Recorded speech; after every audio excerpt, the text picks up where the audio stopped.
स्वागत है आप सभी का मिला टाइम्स में। मैं हूं आपके साथ शांतिकर। अब हमारे साथ मौजूद है मशहूर सोशल एक्टिविस्ट शबनम हाशमी।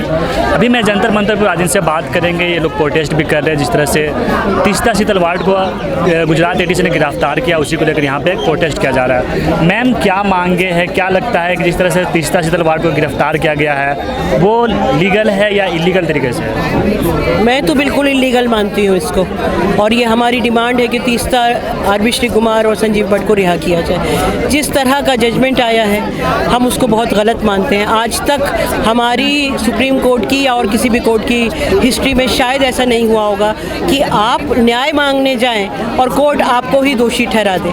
ऐसा जजमेंट हमने पहले कभी नहीं देखा, और मुझे लगता है कि ये एक हमारी पूरी न्यायिक प्रक्रिया पे धब्बा रहेगा। हमेशा हमारे इतिहास में इसको माना जाएगा। बहुत ही शर्म की बात है। ये भी लगता है कि पूरा प्रायोजित था, क्योंकि एक तरफ सुप्रीम कोर्ट का जजमेंट आता है, फिर अमित शाह का इंटरव्यू आता है, उसी दिन एफआईआर होती है, एटीएस पहुंच जाती है, अरेस्ट कर देती है। तो इस सबको हम बहुत स्ट्रांगली कंडेम करते हैं और ये डिमांड करते हैं कि फ़ौरन छोड़ा जाए। मैम, आप कह रहे हैं कि इलीगल है, लेकिन अभी अमित शाह ने इंटरव्यू दिया, उसमें ये कहा कि मीडिया और कुछ एनजीओ जो जिसमें तीस्ता तलवार का भी नाम है, उन लोगों ने मिलकर जो उस समय के मुख्यमंत्री थे श्री नरेंद्र मोदी, उनको बदनाम करने की साजिश की रची गई। असल में अमित शाह ने जो कुछ कहा वो आज के लिए सच है। आज का जो हिंदुस्तान है उसके लिए सच है कि बिका हुआ मीडिया और आरएसएस और उनके जो आसपास का पूरा जिन लोगों को कॉम्प्रोमाइज़ किया है, उन्होंने एक ऐसा इकोसिस्टम बनाया है जहां झूठ को, जहां काले को सफ़ेद किया जा रहा है। उन्होंने जो कुछ 2002 के बारे में कहने की कोशिश की, असल में वो आज के लिए सच है, और हम इसको गलत मानते हैं। अमित शाह कुछ भी कहें, कितनी भी क्लीन चिट दे, तीस्ता ने 20 साल ज़मीन पे काम किया है। शबनम हाशमी ने 20 साल गुजरात में धक्के खाए हैं। जब गुजरात जल रहा था तो 10 डिस्ट्रिक्ट्स में सुबह से रात तक घूमी है, गैंगरेप सर्वाइवर्स का डॉक्यूमेंटेशन किया है, गुजरात को जलते हुए देखा है।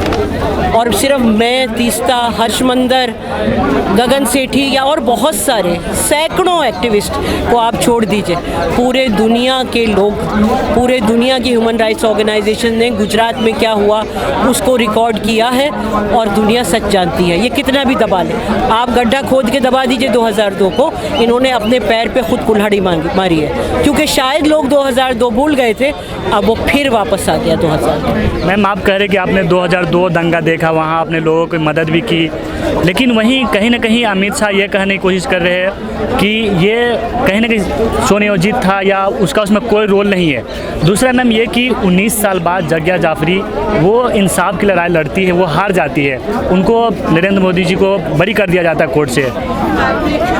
ये बहुत अफसोस की बात है कि ज़किया जाफरी लड़ाई हार गई। ज़किया जाफरी ने जो नज़ारा देखा था उसको सुन के आज भी पूरे मतलब दिमाग जो है वो सुन्न हो जाता है। उनकी आंखों के सामने उनके पति को जला दिया गया, उनके टुकड़े टुकड़े कर दिए गए, उसके साथ 50 से ज़्यादा और लोगों को जला दिया गया। पूरा मॉब आया, वो गुहार करते रहे, वो पुलिस को फ़ोन करते रहे, और वो कोई ऑर्डिनरी गुजराती नहीं थे, वो मेंबर ऑफ पार्लियामेंट थे। उस लड़ाई को ज़किया जाफरी इस देश में हार जाती है, इसका मतलब ये है कि हमारी जो न्यायिक प्रक्रिया है उसको सोचने की ज़रूरत है, उसको शर्म करने की ज़रूरत है कि हम ज़किया जाफरी को न्याय नहीं दे पाए। और एक ऐसे व्यक्ति को जो उस वक्त मुख्यमंत्री था, मुख्यमंत्री के वहाँ रहते हुए जिस तरह का पूरा प्रोग्राम हुआ, और उसको कितने दिनों तक, बल्कि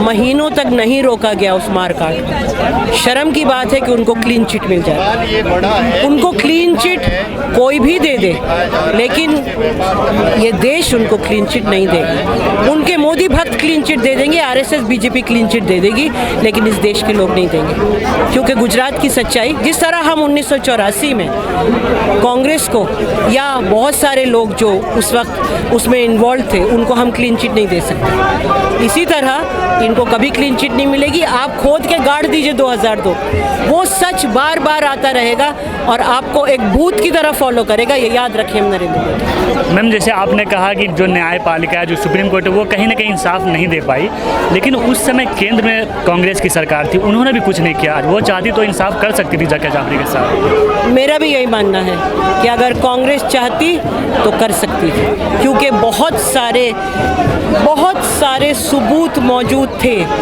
और सिर्फ ज़किया जाफरी के नहीं, जो कुछ 2002 में हुआ सबके सबूत मौजूद थे। कन्विक्शन होता, अगर हिंदुत्व, सॉफ्ट हिंदुत्व पॉलिटिक्स नहीं खेली होती तो आज ये हिंदुस्तान को जो झेलना पड़ रहा है वो हम नहीं झेल रहे होते, हम इस बात को यकीन मानते हैं। मैम, आज के दौर में आप लोगों के लिए, लोगों को हेल्प करना, लोगों की मदद करना कितना चैलेंजिंग हो गया?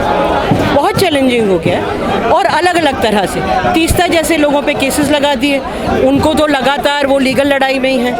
हमारे जैसे लोगों का उन्होंने फंड रोक दिया, ताकि हम, क्योंकि अनहद तो पूरे गुजरात में कोई ऐसी डिस्ट्रिक्ट नहीं है जहाँ पे हमने कैंपेन्स ना किए हों डेमोक्रेसी के लिए, या पूरा देश में कोई ऐसी जगह नहीं है। तो हमारे जैसे बहुत लोगों को इस तरह, बाकी किसी को अरेस्ट किया, किसी पे केस लगाया, तो काम बहुत चैलेंजिंग हो गया है। लेकिन इसका मतलब ये नहीं है कि आवाज़ें रुकी हैं, आवाज़ें बुलंद रहेंगी, लड़ते रहेंगे। और मैं बहुत लोगों से कह चुकी, फिर कह रही हूँ कि अंग्रेज़ी साम्राज्यवाद, ब्रिटिश साम्राज्यवाद, जिसका सूरज नहीं ढलता था, उससे 200 साल लड़ाई की, उसको इस देश से खदेड़ा, तो इनको भी एक दिन खदेड़ा जाएगा। इनकी जो सोच है, जो नफ़रत है, और जिस तरह का इन्होंने पूरे देश को एक फैशिस्ट समाज बना दिया है, उसको एक दिन हराया जाएगा। हो सकता है मेरी ज़िंदगी में ना हो सकता है तीस्ता की ज़िंदगी में ना हो, लेकिन हराया जाएगा। मैम, आखिरी सवाल आपसे, आगे की कानूनी प्रक्रिया, आगे की लड़ाई कैसे लड़ेंगे आप उसके लिए? देखिए, कानूनी प्रक्रिया तो लड़ने वाले वो बहुत सारे लोग हैं, और तीस्ता खुद कानून बहुत अच्छी तरह जानती हैं, उनके पास पूरी टीम है लॉयर्स की, आर.बी. श्री कुमार के पास भी, संजीव भट्ट के पास।